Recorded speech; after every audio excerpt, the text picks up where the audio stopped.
Wow, what a scene. So inspired to make better living room vlogs. Oh, I cannot wait. Oh, hey, were you watching that inspiration? Name's Carl Punching Bird. Nice to meet you. Do you like Canon and Fuji? Because one's better, you know. All I want is the perfect camera. All I want is the perfect camera. We have a purchase announcement, my friend. We are about to battle some 50 mils. You just saw the video I made. Fuji, what's the best 50 mil? I actually listed the TT Artisan for some reason. After seeing the footage, I was like, you know what? I deserve better than that. So I did deserve better with my own wallet. Are you seeing it? Right now, we're stopped down on the Canon. You shouldn't be able to see the difference. Well, look at that. Boom. Canon 50mm 1.2 at 2.8 versus Fuji Zeiss 32mm 1.8 wide open, of course, because it's a 2.8 equiv. Are we seeing the pop? In my opinion, I haven't seen the footage yet, but on paper, the Zeiss should pop more. Are we seeing that right now? Just a little walking over here on a mountain with the ship in the background. Ships bring good fortunes to all, is what I heard. First the Canon 2.8. Oh, we'll stop you down and we will move other places. But come on. So I just want to talk today about Canon and Fuji. Just the differences. There's a lot of unique things about each company. And Fuji, I love you. I really do. Like, it feels like I'm not going to sell you this time. I almost did, and then I'm like, you know what? For some reason, this little Aps-c sensor has more dynamic range than my full-frame Canon and full-frame Nikon. What the hell is that? Something's off with that. And dynamic range is the cinema spec. We all know that. Versus you, Shadow Boy. Yeah, I'm looking at you. I will never shoot in RAW again. Not on your RAW. I'll rather eat raw meat. I've done it before. You know I'm gonna do it again. So it's shocking to me that Fuji has the most dynamic range of all my systems except the Canon C70. But it's so heavy that like you almost don't want to bring it anywhere. So like the Fuji with this tiny Zeiss lens, you could have something so tiny but capable. Could you even imagine it? So it's like, this could be my outdoor. There's a method to my madness in all the gear that I have. You see, Canon, I don't know that you could beat Canon skin tones just for my living room vlogging potential. That is like Canon colors, beautiful for the face. But what I will say about Canon colors, they're almost cartoony. I don't know how to even describe it. They're very happy and joyous. And it's like, whoa, that's fun. Look at you, you're so healthy and happy. Whereas Fuji has a more cinema touch and many different looks within it. Canon just has your C-Log2 versus, like, you could do standard, but like, what's the point? Fuji has a special look, and that's the only reason you shoot it. It's not for the autofocus performance. It could be getting me, you never know. But like, yeah, there's something about filming outside in nature. Canon colors, a little sterile. What am I looking for? The words to describe Canon colors. They're too positive for you. Beautiful though, for the face. I'll never leave you. So now you are seeing what full frame can do and shouldn't versus what Aps-c will never do. I got kind of sick of the speed boosted performance using this lens on the Fuji. I was like, the autofocus ain't getting me. If you stop it down, it completely does not work at all. So you have to be wide open. So like, this is what a full frame can do at some point. Completely blur the background. You'll never do it. And there's no, you might have a Voigtlander tone at 0.9, but manual focus, like, oh, I'll just judge it. I'll judge your mom. Now people often say, what are you doing? You're shooting wide open, 1.2. How come you're hiding the ship? When you're this far away, that's where the 1.2 comes in handy. You get this medium format separation and you're just like, holy cow, what am I witnessing? Don't fall down those stairs again. don't do that this time. But like when you're this far away, now for Fuji, everything's likely in focus. This feels dangerous. Are you seeing it now? But the only thing that could save you is Zeiss pop. So like you still have the separation because the lens is so good. I'm telling you, this lens might be magic. Mostly because the autofocus is so reliable and fast and speedy and better than Canon, right? You saw that. Let's switch scenes. If you're wondering why the colors looked slightly off on the Fuji, if they did, I forgot to check the white balance. I often do that. So we were at 4,600 kelvins on a cloudy day.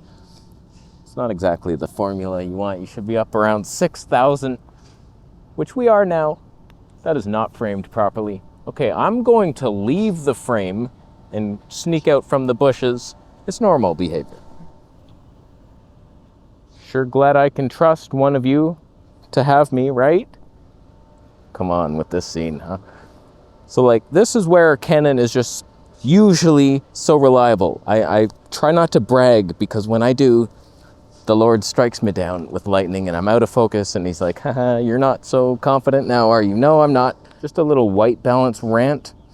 Why did I forget to change the white balance? Because at home, I was using a 5,600 temperature light, and then I would come out here and my cameras would all be set to 5,600. I didn't have to change it, but I didn't love the look of my incandescent light bulbs in the background with that temperature.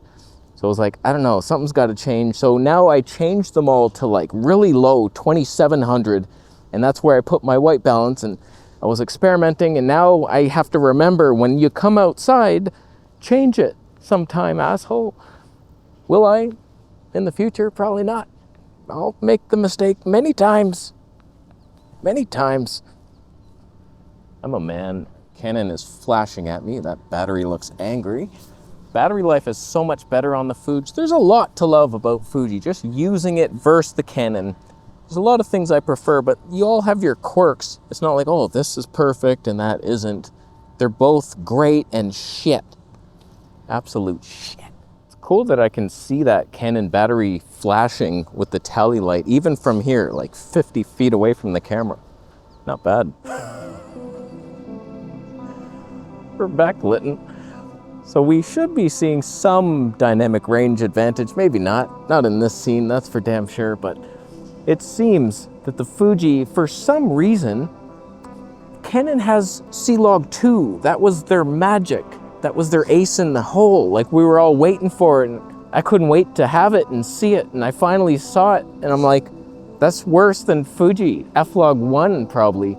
Like what happened? It's Canon's excuse right now is that, oh, it's a semi-stacked sensor. That's what Fuji's fully stacked. I'll stack a pancake on your mom later. So like what the hell is the issue there? F-Log 2C is a filmic profile, and Nikon, they need a lot of work. They need that N-Log 2 coming anytime now with Red's help. Will they even do it? It's highly unlikely. I unlike it hard, actually. So it's like that alone, that's all I've been looking for. Dynamic range. And side rant, what the hell is YouTube's problem? When I search dynamic range, there's one video that should come up, and it's Chagral's Dynamic Range Masterclass. Why is that on like page 19? I was looking it up the other day, like what's the highest dynamic range camera? He tells you. It's like all this airy stuff, but if you really want it, Fuji XH2s and Canon C70. I have them both. He's right. Canon C70 slightly edges even the Fuji, but is it worth it? Why isn't his video right there? Why are you giving me filth? Go look it up right now for yourself. What's the highest dynamic range camera? And you're gonna get a bunch of stuff that has nothing to do with dynamic range. We're at 22, by the way. I stopped it down slightly. Fresh battery, of course. I don't know that I have any more thoughts about Canon versus Fuji. I just wanted to see the performance here. I do believe, though, if I want to come out and do this, I think Fuji's my girl.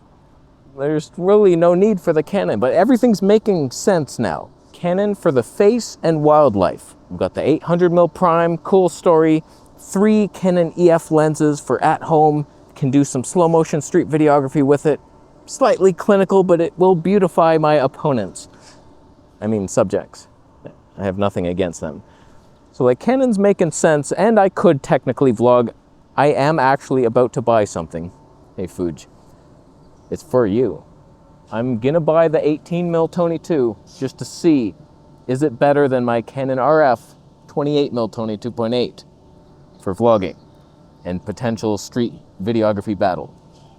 That could be fun. It's cheap, found a pretty good deal. Then Fuji, we're in it. We're committing to Fuji and Canon and Nikon. And no, I won't give any of you the love that you need or deserve. You'll be somewhat neglected at times and then praised at others. But like Canon and Fuji all the way, and Nikon, you have your place. You're all good. No one else is good though right now, unfortunately. Yeah, you heard me. I'll be leaving now. Who won the battle today? Was the Zeiss the good purchase? Because I've had the 35mm Tony 1.4. It was good, but I feel like for this, you don't necessarily want to blur the background too much, even though I did not even try to stop it wide open. I didn't need to. So, good deal. 500 Canadian dingers. That's not bad. Pretty mint. Came with the box. I like those odds. I'm gonna leave now. After Bitcoin is thrown out of your wallet towards me. Which one popped? One of them popped. That's for sure. They both still have me. I'm definitely in the frame still. I'm leaving. Job done.